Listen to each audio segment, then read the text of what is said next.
Okay, our next speaker is Arlene. She publishes top secret history to the world. Hi everyone, I have some really exciting news for all of you, and I am thrilled to be here.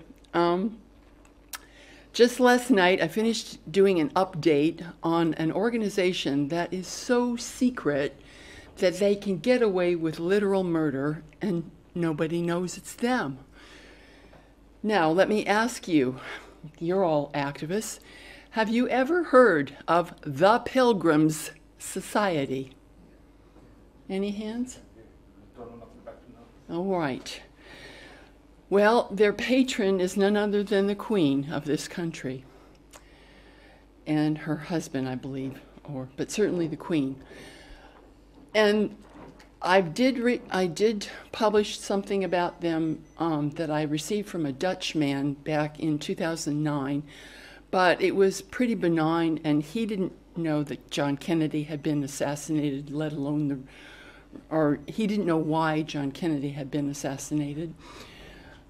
And so I put an editor's note at that time about that piece of history when I published that piece.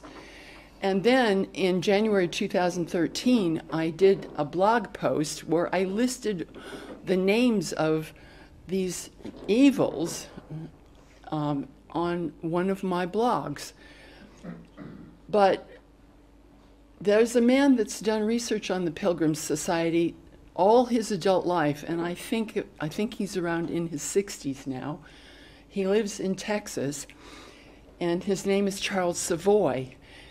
And aside from the fact that he doesn't seem to realize that America is a colony of Great Britain to this very day, he's done some brilliant research on these people. So what I have done is I have gone through all his writing on it, and just last night, about 9:30, I finished going through all these PDFs that he's got on a website.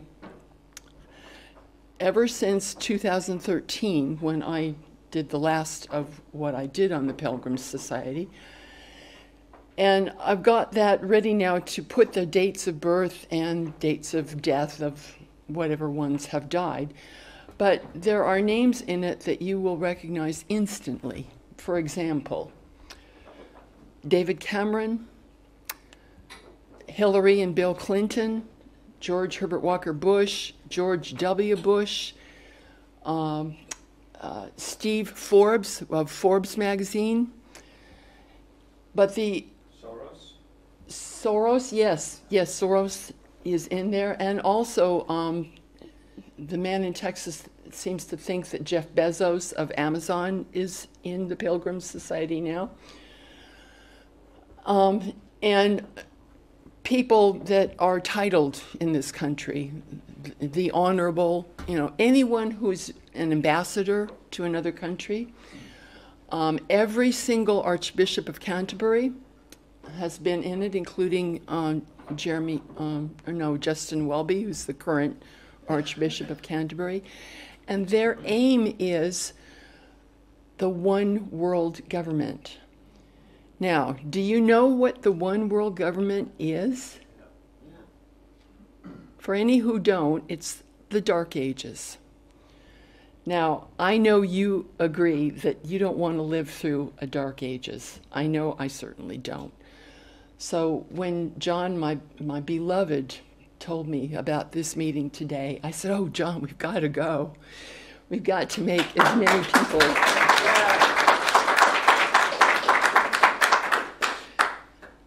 Thank you. I'm honored. Because this not only affects those of us whose skin is fair, but everyone. Doesn't matter what their religion, what their ethnicity is, but certainly those of us in the Caucasian community. Because I remember reading, and in fact, on one of my table of contents pages, I've got a quote from none other than Eleanor Roosevelt, which basically says, "I look forward to the day when all the little children running around will have light brown skin." And I think No, over my dead body.